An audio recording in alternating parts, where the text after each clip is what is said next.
Good morning. It's a beautiful morning, and I'm going to attempt to bar start my Cat 60. Now, I came out here yesterday morning at the same time, about the same temperature. I wish I would have videoed it because it popped right off. Well, I'm going to go show you the procedures now. First, the mag, I'm going to make that hot. It's the international mag. You push it down and that not only advances, it makes it hot. It's an international mag. When it's in this position, it's advanced and it makes it hot. When you move it, it retards it slowly and then kills it. And then I have to set the impulse. It's not an automatic impulse. And what an impulse does is this catch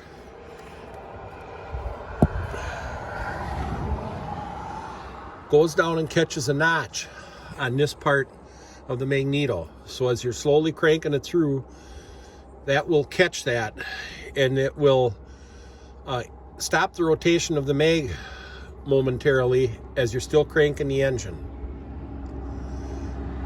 And just as you get at top dead center shortly thereafter, it will release.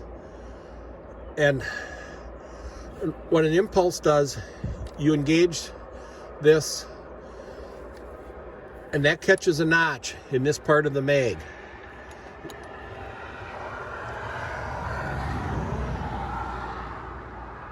And that will interrupt the mag from turning as you're still cranking the engine, and it's wrapping a spring inside here.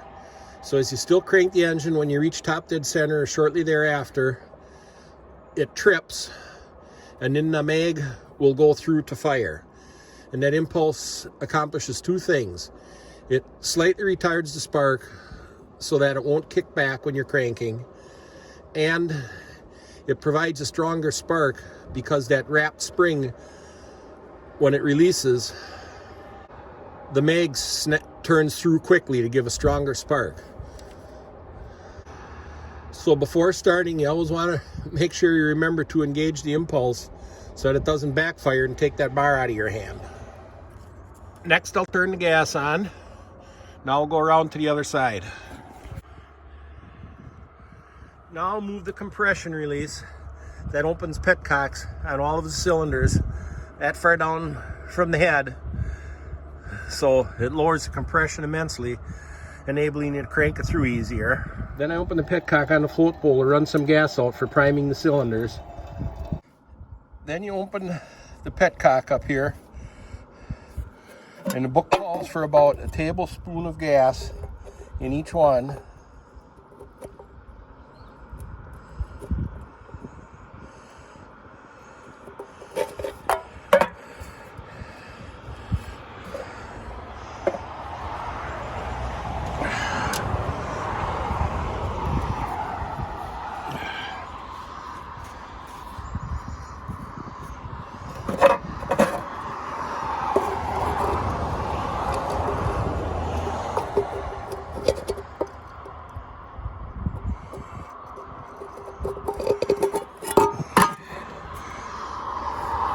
Close those.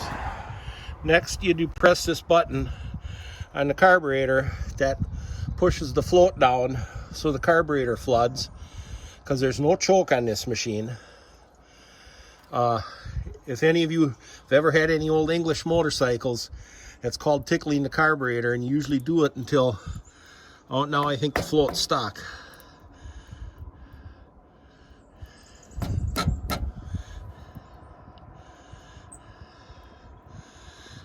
We gotta get something and tap on it.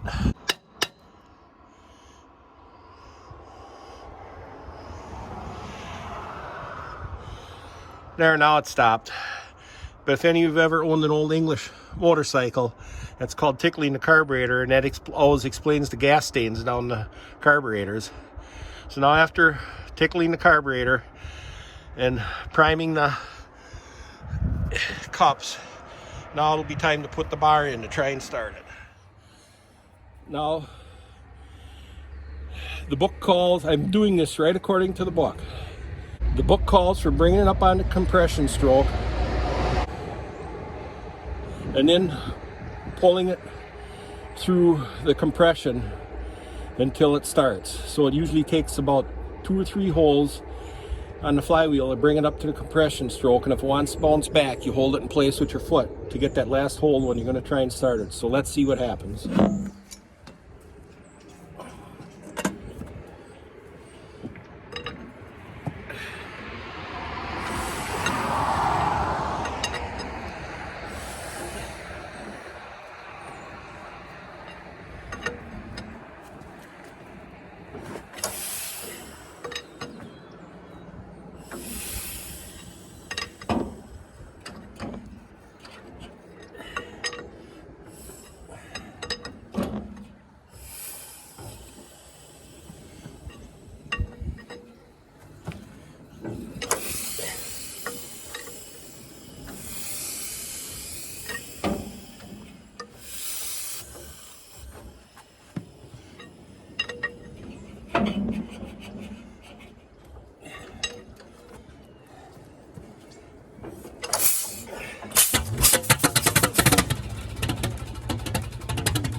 Just like that yesterday.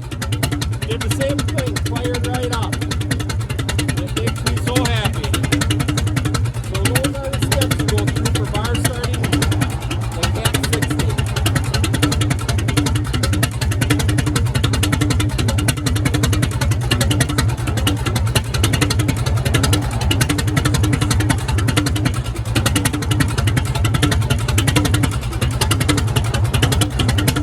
Now I'm going to shut it down because I'm going to go haul soybeans. I'm going to show you the oil pressure it's holding right at a slow idle.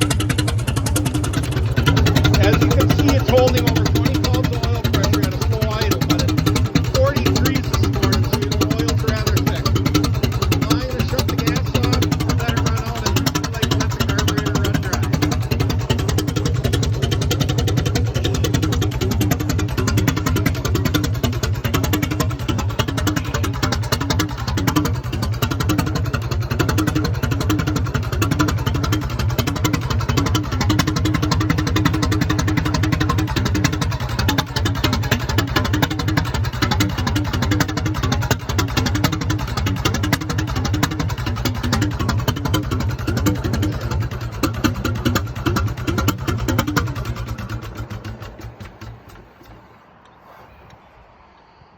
And there you have it.